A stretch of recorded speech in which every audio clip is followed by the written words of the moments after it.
अयोग्यता से अप्रभावित रहना।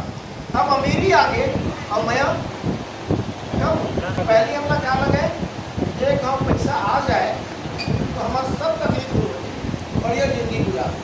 आज पैसा जेब में है, दुनिया ना देखे कि मन नहीं करे, तो जलन बढ़ गए, द्वेष बढ़ गए, एक दूसरे के प्रति विरोध बढ़ गए।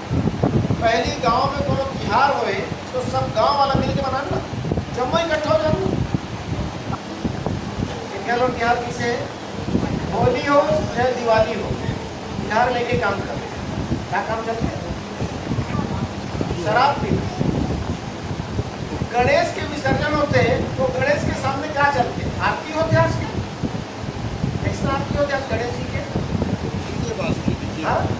डीजे चलते।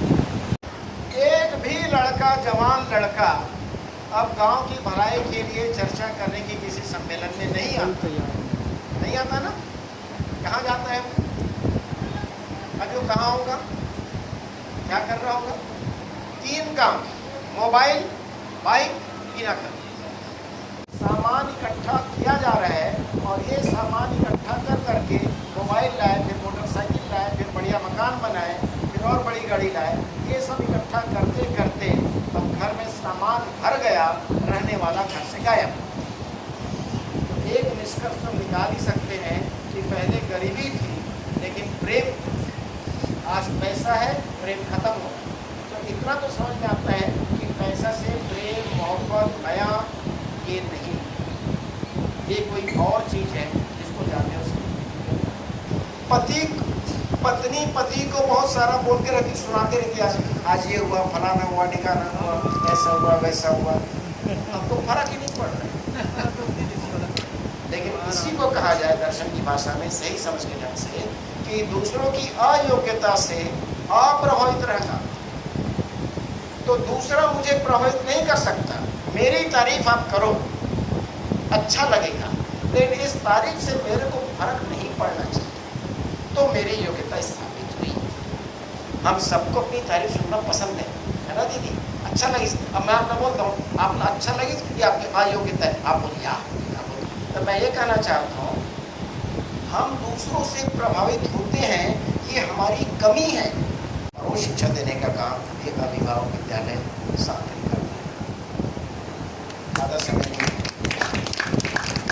हमारा लक्ष्य है एक अच्छा इंसान बनाना, एक जिम्मेदार इंसान बनाना, जो पृथ्वी को, परिवार को, समाज को बेहतर करते हैं, बिगाड़ के अंदर। आज हमने बिगाड़ा है, हम सुधारें, ये हमारी जिम्मेदारी को पूरा करने के लिए इंसान तो एक शब्द आता है विकास।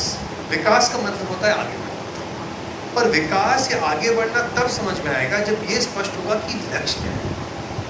लक्ष्य स्पष्ट नहीं है तो हम आगे बढ़े कि पीछे गए ये स्पष्ट नहीं होगा। तो पूजनीय नागराज जी ने जो बुद्ध दर्शन ने जीवन में प्रतिपादित किया है, उन्होंने बहुत स्पष्ट लक्ष्य रखा कि हर मानव सुखी होना चाहिए और वो 4 आयामों में जीता हुआ सुखी होता है।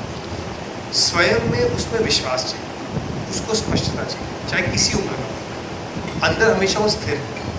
संबंधों में एक भाव है ना, संबंधों में ठीक से बातचीत हो, विश्वास संभाव हो। जैसे आलू पराठा और तारीफ की बात हो रही थी, आप देखिए ना, आप जाके दीदी पति देव को पराठा ऐसे दीजिए, ले खा, बोलेंगे। भाव बहुत जरूरी। कितने प्यार से पराठा भी बनाया हो, बिना भाव के जाएगा तो अच्छा नहीं लगेगा। और कोई तारीफ भी करे हो बिना भाव के करे, वो भी अच्छा नहीं लगेगा। पहले अच्छा नहीं बनाया था, आज अच्छा बनाया, ये भी ठीक नहीं लगेगा। मानव संबंध में भाव बहुत जरूरी है। और जो सबसे ज़्यादा चोट संबंधों में पहुंची है, वो इसलिए नहीं पहुंची कि हम एक दूसरे के लिए कुछ कर नहीं रहे, वो इसलिए पहुंच रही कि हम वो भाव के साथ नहीं कर रहे। वो चीज़ हो रही है, वो क्रिया हो रही है, खाना बना रहे, काम कर रहे हैं, पढ़ा रहे हैं, झाड़ू मार रहे हैं, घर साफ कर रहे हैं, नहला रहे हैं, बूढ़ों की सेवा कर रहे हैं, ये कर रहे हैं, युवाओं के लिए भी कर रहे हैं। पर एक भाव वाला जो पक्ष था, जो हर कार्यक्रम, हर मानव व्यवहार के साथ रहना चाहिए, वो काम। सुविधा हमको आराम दे सकती है। ये माइक से मैं आपसे आपकी आवाज़ पहुंचा सकता हूँ, कूलर से हम ठंडक हो सकते हैं, ये सुविधा है।